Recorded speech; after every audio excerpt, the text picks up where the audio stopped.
Hey, Teddy K here for the Best Buy blog, and in this video we are taking a look at the Samsung Galaxy Z Fold7. Available at Best Buy now, this latest foldable from Samsung not only gets a lot thinner, but also includes a new camera and other AI features. It took a while, but Samsung finally did it. They managed to shave off a fair amount of space to make this phone the thinnest foldable it's made yet. Part of that could be for a number of reasons, but we're not going to get into all the engineering and physics involved. We're just going to focus on the fact that this is an easier device to wield just in your hand. I mean, just feeling it, you kind of notice it right away, especially compared to previous models. Now, the thinness is great. It does have some consequences, which I'll get to as well. But it also is nice to see that Samsung finally put in a flagship camera for the main camera here on this phone, which I'll also get to as well. The key thing here is that with some of the physical hardware changes come some usability changes. One of which is the fact that because of the way the dimensions are, it's almost like Samsung kind of flattened the device and expanded it at the same time. So, for example, you now have a 6.5-inch cover screen. This is significant to me because it does feel like the phone is a little closer to the aspect ratio that we're used to on most just typical smartphones. So it just makes using the device a little different. I feel a little easier, maybe, if you will. You expand it out, and then you get an 8-inch display to work with as well. Again, similar concept here, right? So it's same type of glass. It's the same type of design. It is a little wider, and so that means that maybe, I guess, if you're using 2 apps side to side, you can use up to 3. But if you're multitasking, there's a little bit of that extra screen real estate compared to last time.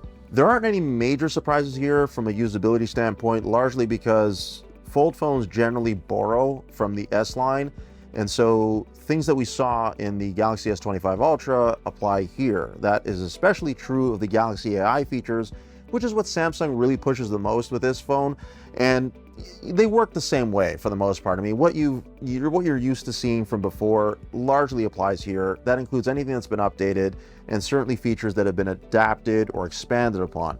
One that does kind of stand out here is the way that the phone integrates and interacts with Google Gemini.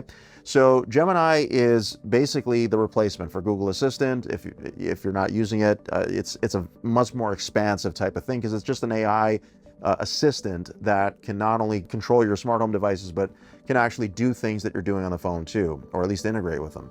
So for example, if you got a photo and you're not sure, let's say, what breed of dog is in the photo, or you're not sure what it is you're looking at, maybe it's a performance or something like that, and you're not sure, okay, what is this exactly?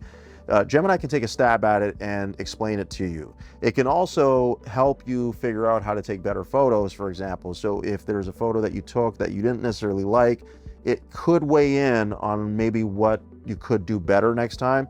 Now, bear in mind, it's not as granular as, okay, you use this setting in the wrong way or anything like that. It won't go that deep, at least not yet, but it will at least tell you, okay, well, try this, or, maybe you need to try a certain mode instead, and you go from there. I find the results are kind of mixed, but I do like that at least it helps people take better photos if they can, or they can learn how to use the device in a certain way. So if there's certain things that you're not sure how to get to, perhaps the menu system or the settings menu has you a little bit confused, Gemini can actually tap in a lot of that and help you find what you're looking for. One thing that is notably missing here is there is no S Pen support for this phone.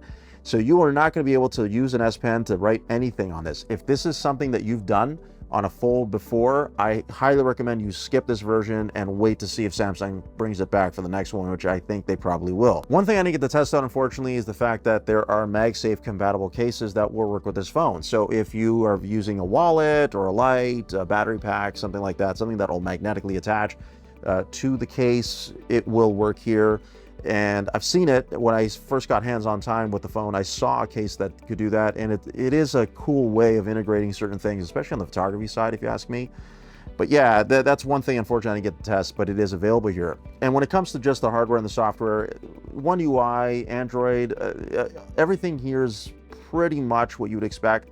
I don't think there's there's really going to be much of a surprise. If you are upgrading from an old phone, like Fold, like maybe a Fold 5, Fold 4, or something like that, this will feel like a very different device in that way. But when it comes to the camera, so this is where things get a little bit interesting, at least for me. Integrating the same image sensor that is in the S25 Ultra and the S25 Edge, great move. So it's good to see that Samsung finally took this device seriously and put a serious camera in it. The results are going to be a bit mixed, I find. I just find the processing slightly different with this phone. I don't know why the software would be different. I mean, but anyway, there are certain photos that you take very good photos, but then there are other photos that might need some work afterwards. You might need to edit them a little bit.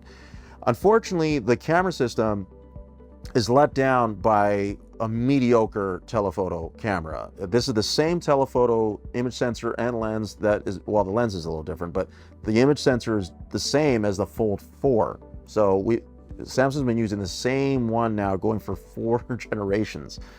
It's a little much. But the ultra wide, at least on the bright side, now has a different sensor which actually brings in autofocus and macro capability. So it's nice to see now that you can actually add some depth to an ultra wide shot if you want to get a little creative with it, especially since, like, again, when you're able to bend a phone and you can tilt perspective like this, you can make a lot of things happen. Battery life is one of those things that I think is going to be a challenge, because the 4400 milliamp battery is not a silicon carbon battery, which means that there's no increased energy density. So it's a little bit more of an old school battery, and that means that while it might be okay initially, I'm not convinced that it'll be great longer term. You'll probably notice a little bit of degradation over time, and, well, at that point, you know, it is what it is, right? So that is one of the trade-offs in using a foldable to begin with, but also a foldable that is this thin. Unfortunately, Samsung prioritized other internal components, and so couldn't squeeze in a bigger battery to at least get a little more life out of it per day. For the most part, when you start out, you'll be fine, I think, per day. You'll get through a day, but I don't know a year or two from now where you're going to be at. I should also note that there's some pretty cool editing features here on the photo side, but also that integrate the AI. Now, some of this is not new, like drawing assist, photo assist, things like that. Those have been in the Fold lineup for some time. But the key thing I like is that when you go into the gallery app and then you go to edit a photo, there are a number of different things you can use, a number of different tools. Some of them are AI-based, some of them are not. Some of them are simply just, again, like, for example, if you want to adjust a certain color in a photo, you can do that. You can also make something in color and then the rest black and white. You can also turn a photo into a piece of artwork as well. What's cool about that is that when you do that, you can, if you have a photo that's slightly blurry, it can actually, the artwork can kind of make it look like a better image. It's kind of strange, but it's one of those things where, again, like if you turn into a watercolor or something, just adjust the slider and you'd be surprised actually how good the results can be. And that's my review of the Samsung Galaxy Z Fold7. You can check out more about it by clicking that link below. For the Best Buy blog, I'm Teddy K. Thanks for watching.